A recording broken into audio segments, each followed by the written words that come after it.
Is there advice you can give to young kids that are living through a shitty situation of any sort, a tough life? Find a thing you like. Try to find a thing that you really enjoy. Try to find a thing that you're passionate about. Like an activity? Yes. For me, early on, it was drawing. It was illustrations. It was comic books. I wanted to be a comic book illustrator. And then it went from comic book drawing and illustrations to martial arts. But it was just another thing that I was very, very passionate about. That was my vehicle out of my dilemma. That was my vehicle out of my own anxiety and trauma and my own issues and insecurities. And find something. Find a thing that you genuinely enjoy, because getting good at things you genuinely enjoy is extremely beneficial for young people, because it lets you know that, like, everybody thinks they're a loser. Every young person thinks they're a loser, at least a young person in the situation I was at. I didn't know I wasn't a loser until I started winning, until I started doing martial arts. Martial arts taught me that, like, I could get better at stuff, that I wasn't really a loser. I just was someone who was, like, in a fucked up situation. But you could channel all that energy that you have as a young person into something and get better at it. And then all of a sudden people admired me. I was like, this is crazy. So I went from being someone who was incredibly insecure and basically a failure to someone who was really successful at this one thing that was very dangerous, that other people were scared of. And that gave me immense confidence, and also a real understanding of the direct correlation between hard work and success. And also an understanding that you can't listen to people. Because even my parents didn't want me to do martial arts. They didn't want me to fight. They didn't want me to do stand-up. There's, like, you have to understand who you are, and then in the face of other people's either criticism or, you know, lack of faith in your ability to succeed, you push through, and there's great benefit in that. And then you realize that you can kind of apply that to other things in life. You can apply that to critics, you can apply that to social media commentators, you can apply that to a lot of things. And I don't think people are happy if they don't have puzzles and complex tasks and things that are interesting to them, whether it's an art project or whether it's learning something completely new like stand-up comedy. Like, doing things that are difficult is it's as much of a nourishment of the mind as food is a nourishment of the body. I think you need things that are puzzling to you, where you have to find your own human potential in the difficulty of the task and work your way through things. At least for me, and in my life, that has been 100% constant. I am a very happy person, and I have never had a moment where I'm not doing difficult shit.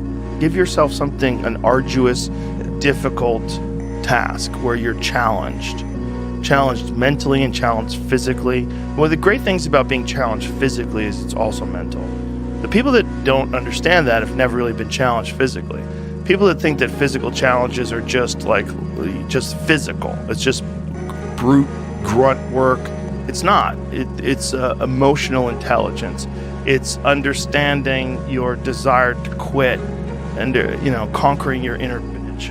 All that stuff is mental. It's playing out inside your head, and there's a mental strength that you acquire from that you can apply to intellectual pursuits. And the people that don't think that are the people that haven't attempted them. And there's an arrogance to people that only pursue intellectual exercises, only pursue intellectual things, and don't pursue anything physical. That the physical stuff is base, it's grunt work, it's primal, it's not necessary. I don't think that's accurate. For most people, I think you can really benefit from physical struggle, and you benefit from it in a mental way. And I think that is overlooked. That's unfortunately overlooked by academics and intellectuals.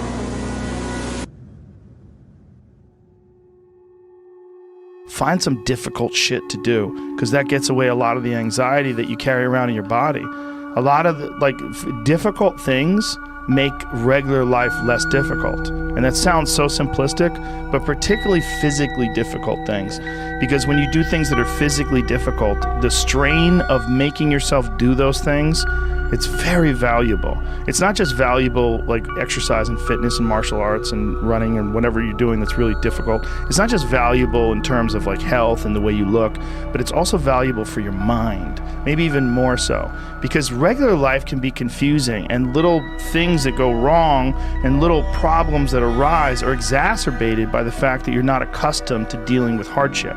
So creating your own bullshit, whether it's through fucking some brutal kettlebell exercise or running up hills or something, is extremely valuable for you also, not just accepting the nuanced perspectives of other people, but also being able to navigate through this world with some sort of an understanding of just how complex it all is and how weird it all is, and not be overly thrown off by every little dip in the road and pothole that you encounter. That's the real message. The real message is we all started from nowhere. I mean, we all had bullshit jobs. We all felt like losers. But through time and effort, you build a stronger human. You build a stronger body. You build a stronger mind. You build accomplishments and will and momentum. And then you look back and you go, hey man, I'm not washing tables anymore. You know, I'm not washing dishes. I'm not cutting lawns. I'm not digging ditches. Yeah. You know, I'm a different person now, but I used to be. And these desire not to be there, but not to stay in it. That's what. That's the hardest part, right? Is to get out of that rut. When you ain't got shit and there's nothing going on, to have faith then is so difficult. To have faith when you're successful, it's like, yeah, listen, bitch, you've been successful for a while. Of course you got faith. Yeah, just keep doing what you're doing. That's easy. It's like you already got up the hill. Now you're just coasting. You know, you're just rolling down the hill. Everything's great. The hard part is getting up that fucking hill. Especially if you got a dad you're hiding from. Especially if you feel like you're a loser, or you never really had anything in your life that you could look back on and say, hey, I was really good at that. You know, and there's a lot of people out there listening to this. There's so many people that are in that starting point. Like the people that come up to you and say, I don't know what to do. What should I do? How do I do it? Yeah. How do I get going? But you're going to have to figure it out, one foot in front of the other. You're going to have to find a thing and keep working at it and get better at it. That's one of the things that I like so much about martial arts. They let anybody in. And then from learning how to do that, you get better, and then you realize, damn, I can get better at anything. The desire to get better. Yeah, that's for everybody. Just find a thing. Everything. And if you find a thing, like particularly martial arts, because you get belts and ranks, and then you can see how you're doing with opponents. But if you could just find a thing and work hard at that thing, you'll realize through that thing that you can get good at anything with time and effort. Pick a thing. Pick a thing. Whatever the thing calls to you. Whatever calls to you. The desire to change those circumstances, whatever they might be. As long as you have to have that desire, the will to change those circumstances. Yeah. That's your start right there. But if you have the will, the desire to change it, there's your starting point.